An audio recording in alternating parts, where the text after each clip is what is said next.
What's up? It's the year 2022. Happy New Year. Now, I understand last year, for some people, it was a lot better than it was. But then again, for those of you that really didn't have a good year last year, hopefully this year for all of us, and not just, exclusive to limited people, I mean to all of us, let's just be a prosperous year this year.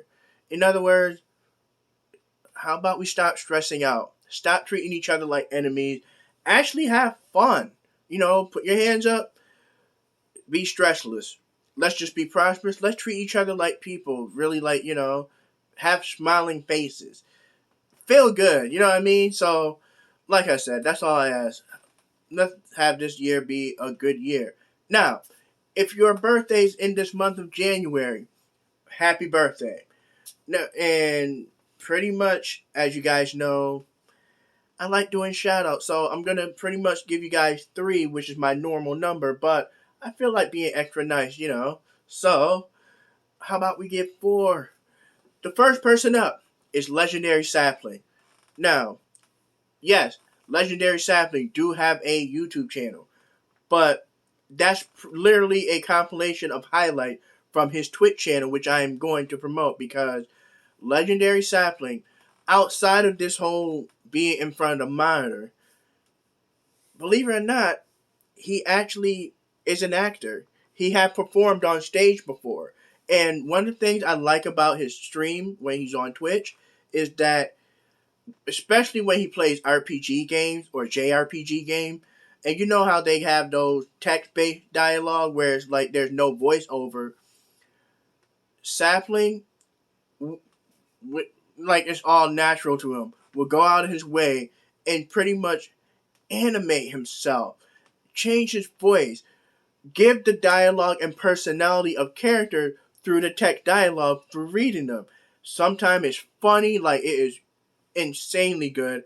Other times you can actually say, you know what, that actually worked, that fit. It all depends on the characteristics of how he looks at things. And I'm telling you, if you want some serious good voiceover, from somebody that actually excelled or have experience in acting and doing voice work, check out Legendary Sapling.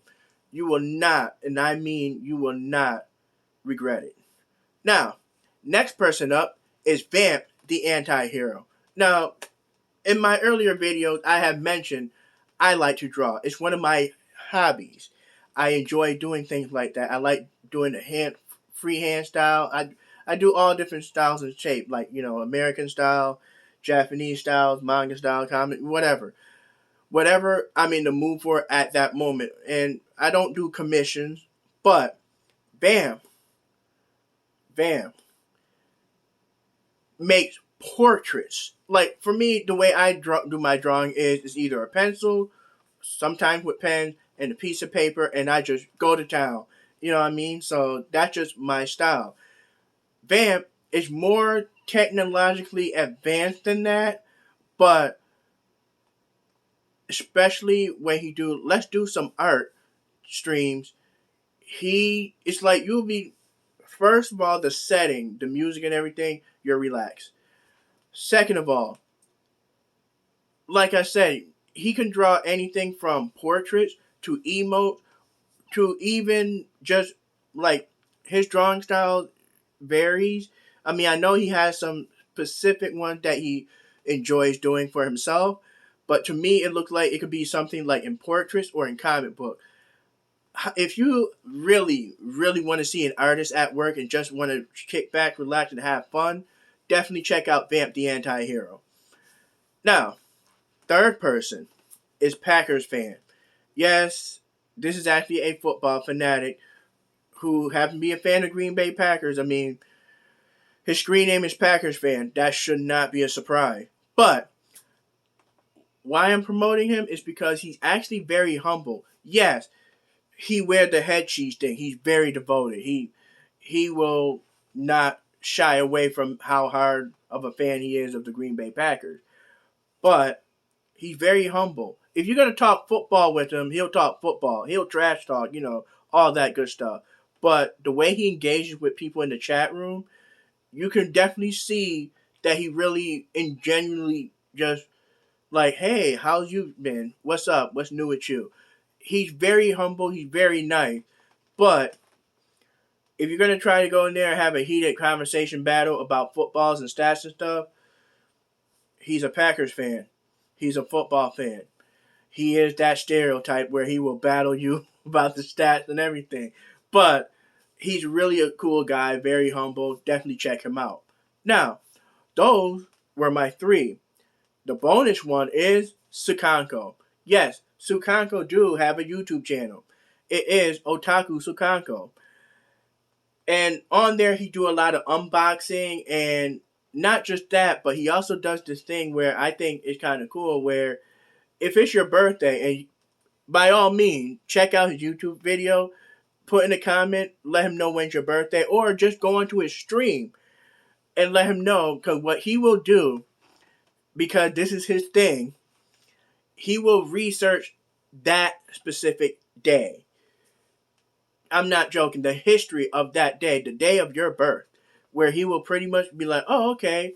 So if you were born in this month of January, let's say January 5th, random, let's say January 5th, he will look up the history of all the things that happened in January 5th, from the most obnoxiously petty thing he finds to the most important.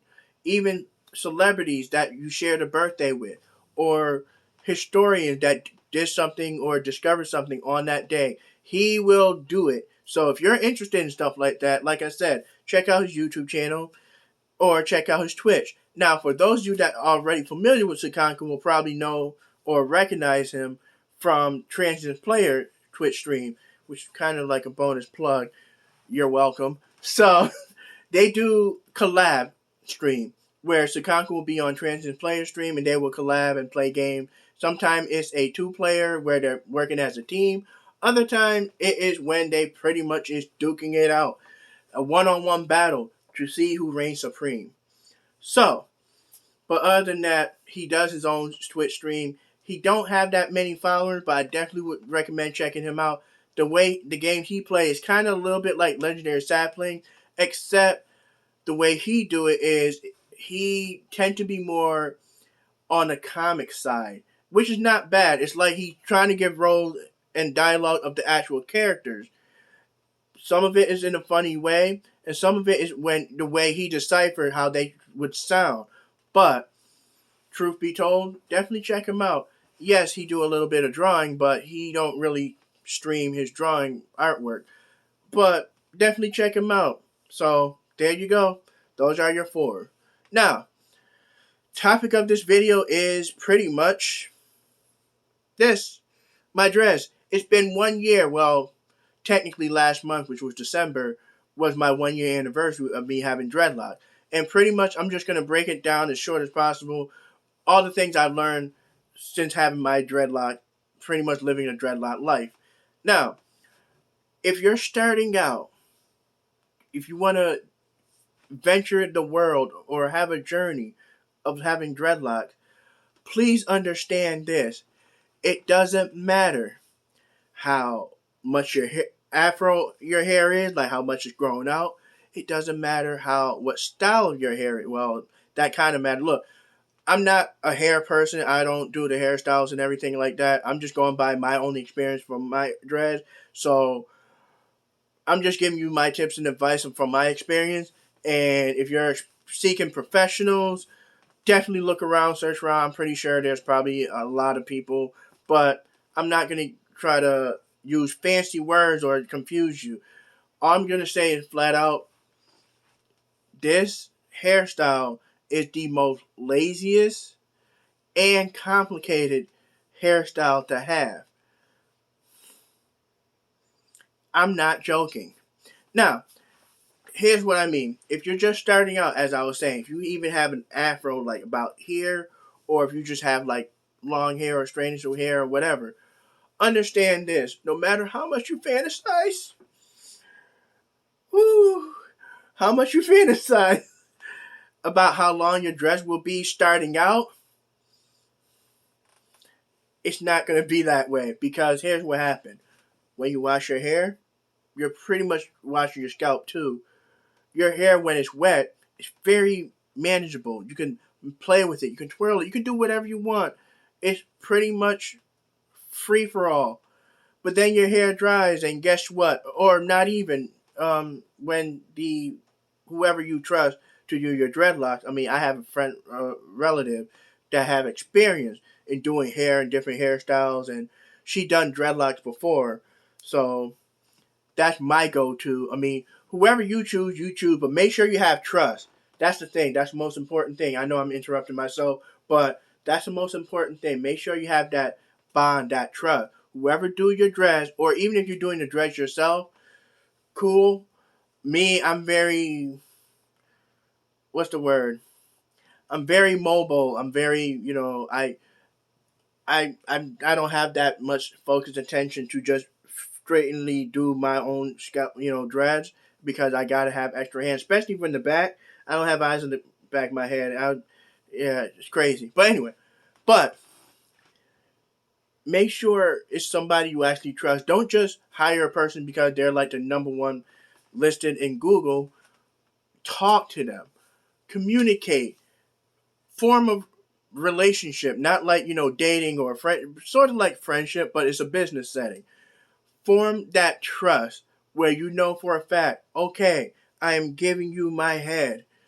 Please hook me up. You know what I mean? Don't just be like, hey, can you give me dreadlocks? And they're like, that'll be $4,000. What? You know what I mean? It's like, formulate that conversation. That's what I'm saying. If you don't have anybody that's a close relative to you, or a friend that done that criteria, just do your research.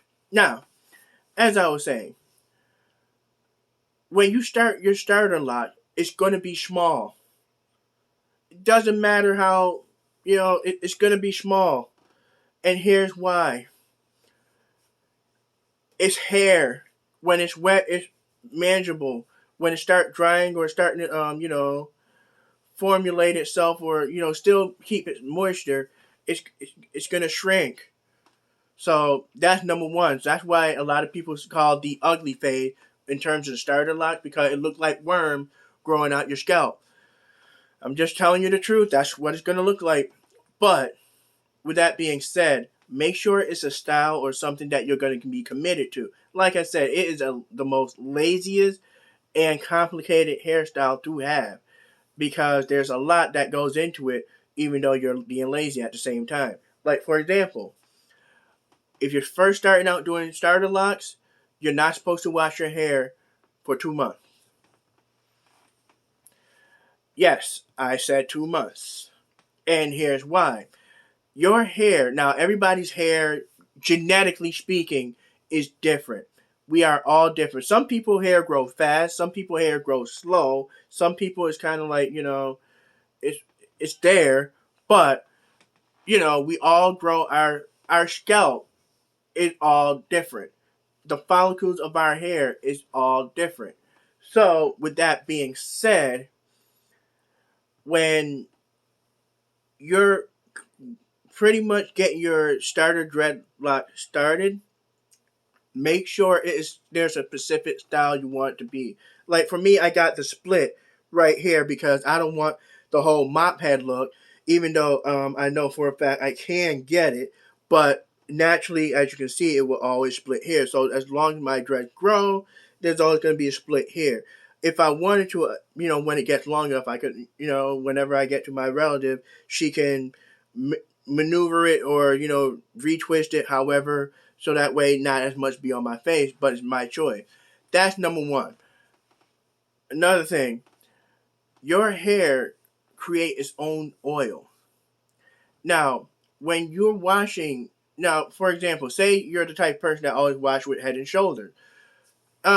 Yeah, it's good when you want to keep your scalp and your hair clean, but it's bad because the conditioner that's mixed in with the shampoo, that's what's going to hurt your chances of having dreadlock.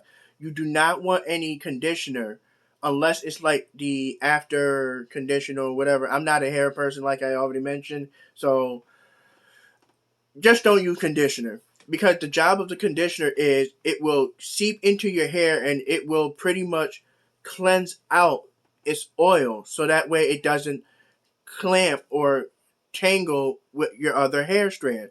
And guess what? When you're doing dreadlock, you kind of need that. That's very important. So you want your natural hair oil to pretty much be active, be alive, and be mingling with the other hair of your on your head. You know what I mean? So that's kind of important. Just get shampoo, and if you're going to use products like shampoos or anything, make sure you do your research. Do not experiment crazy on yourself. I mean, you got to understand, everybody's scalp is different. I already mentioned that. There may be some allergies that your scalp do not really want to mess with. And you're going to be like, shouldn't have done that. Yeah, it's a learning progress, but that's what I'm saying. Read the ingredients. Really make sure what you got is what you're comfortable with. If you can't pronounce the word, find out somebody that know what that is. If nobody knows what that is, don't mess with it. I'm being serious. So, with that said, when you're after the 2 months, when you're getting your dreads retwisted, that's when it's good to wash your scalp because, well, the way I did it was after my 2 months and I'd get my hair retwisted. They washed my scalp and everything and they retwisted it. From there, I would wash my hair once a month. Then, with it, probably at the 6 month route, that's when I started doing it twice a month because my hair actually locked in to where it's like I don't have to worry like that. But again, everybody's hair is different. I'm not saying follow the same step as me. If all else fails, just do it once a month. Whenever you go see your person that will hook you up, help you out with your dreads, that will be the day you wash your scalp. Or they can wash your scalp. It's a win-win type of deal, you know what I mean? So, but after the washing, I would recommend using products like tea tree oil. Or if you're going to use tea tree oil, don't use it by itself. It's very potent, very strong. Mix it in with something. Some people I've seen or read that they mix it in with their own shampoo. Not a bad idea. Mine is mixed with olive oil. It's in a bottle. It's shaken up, mixed, and it's actually good for your hair. Now, the thing about tea tree oil is it helps clean your scalp, but it also helps disinfect, sanitize, and kill any funguses or any infection or any diseases that's trying to creep up on your scalp. Because, I mean, seriously, when your scalp is clean, yeah, it's going to feel good because you're feeling all that air and you're like, ah. But at the same time, there's a lot of shit in the air that's going to go into your scalp, into your hair and everything. And yeah, you want something to help protect that. So that's what I use. There are other products. But by all means, like I said, do your research. Definitely check it out for however you feel comfortable with. Now, another thing, because I said don't wash if you're doing the starter lock way, don't wash your dreads for 2 months. That do not mean you cannot wash your ass. I highly recommend investing shower caps. Even after the 2 months while your dress is growing. Shower cap. This is a double liner and it's very snug because the reason why I got mine very snug is I can maneuver my dress inside, like tuck it in, and then I can wash my face. I could, do whatever with my facial hair.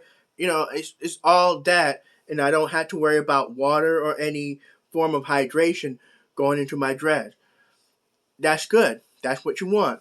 Another thing is I highly recommend. Now, I did a video on this when I did a motorcycle tip for people with dreadlocks. Head wraps. This is made of silk. I use this when I'm riding my motorcycle, and I also use it when I'm going to bed. Yeah, I wrap my dreads, wrap it up. I'm not a fan of do-rags, but you can use do-rags. The reason for me is like every do-rags I had, it's not the do-rag's fault. I kind of have a big head. But anyway, make sure when you're using do-rag, you don't feel pressure point anywhere on your head. with the head wrap, I just wrap it up and I make sure everything is nice, tucked in, and snug to where I can just go to sleep. And I don't have to worry about, because the thing about having silk is that not only do it help your hair breathe, your dreads breathe, and your scalp breathe, it helps maintain your dreads. Instead of just going to bed without nothing on, what's going to end up happening is all that work, twisting your dreads, having it retwisted and all that stuff, your hair will unravel. It's going to look like shit when you wake up. Well, some parts of it. So that's what you don't want.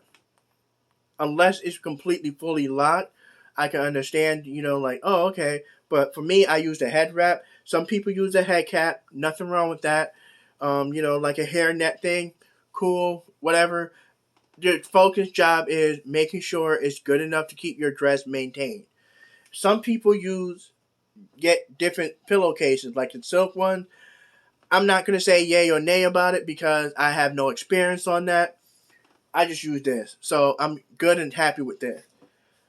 So, yeah, this had been a year. And when you're thinking about doing this, make sure you have an idea or a rule of how long you want your dress to be. Mine is pretty much, and you don't have to follow it. This is me. This is my preference, what I want. I want my dress to be as long as either to the top of my chest or to the middle of my chest. That's it. If you want your dress to grow as long as to the crack of your ass, or even all the way down to the back of your feet where you're sweeping the floor while you're walking, go for it. I support you. But, you know what I mean? Just make sure it is something that you're committed to. Make sure it is a style and journey that you can see yourself not swaying off or going right or left. Especially if you got family members or friends or outside sources that you trust their words, so to speak, that will try to persuade you into cutting that shit off. Or, like, you don't look right. Or, any of those type of commentaries, because that's either something that they're not used to, or that's something that they themselves would not want to do. But this is your hair. This is your style. This is about you. If you want it, commit to it. I'm not saying commit to it like hardcore, like having it all the way. I mean, if that's your thing, that's your thing. I'm not going to judge. But don't let everybody else persuade you into cutting it off unless you want to cut it off. That has to be your decision. Nobody should force you into it, and nobody should tell you otherwise. The whole thing is about you. This is your style. This is your look. This is what you want to do. Then you got to commit to you. That's how I look at it. So, yeah, I think this video is long enough. Oh, yeah, I'm there. So, yeah, this is what it looks like. Been 1 year, as you can see, still growing, and I'm happy about that. And yeah, so if you're gonna do the dreadlocks, do it. If not, then nobody's forcing you. It's your choice. All right, then. Definitely. See you next time. Later.